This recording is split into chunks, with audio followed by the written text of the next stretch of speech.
Meghan Markle is sharing her thanks.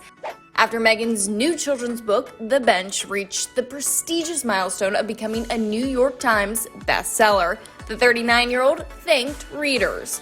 Quote, "While this poem began as a love letter to my husband and son, I'm encouraged to see its universal themes of love, representation, and inclusivity are resonating with communities everywhere," she said in a statement on the official Archewell website. The first-time author went on to suggest that her story about fathers and sons depicts, quote, "another side of masculinity," saying, quote, "In many ways, pursuing a more compassionate and equitable world begins with these core values, equally to depict another side of masculinity. One grounded in connection, emotion, and softness is to model a world that so many would like to see for their sons and daughters alike."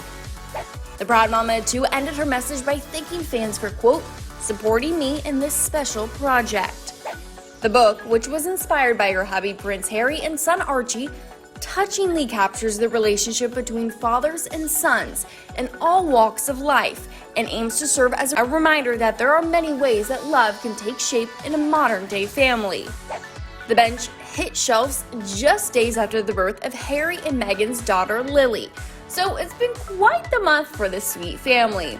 At the time of Lily's birth, royal expert Charlie Langston explained to Access Hollywood how her birth differed from her older brothers. When Archie was born, Meghan and Harry were still active members of the royal family. They were still considered, kind of paid employees of the royal family.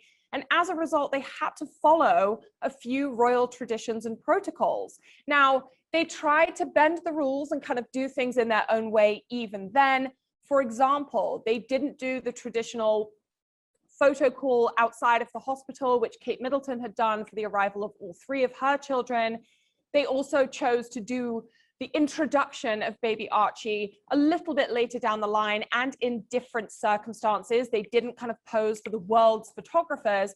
They did the announcement in a much more intimate space with just a few select members of the media who they had a very quick conversation with. They also, back then, had to announce the birth of their baby through royal channels. They did issue a royal statement at the time that came through, the palace, as it were. However, they kept a lot of details of the birth itself very much under wraps, which is not something that most members of the royal family choose to do.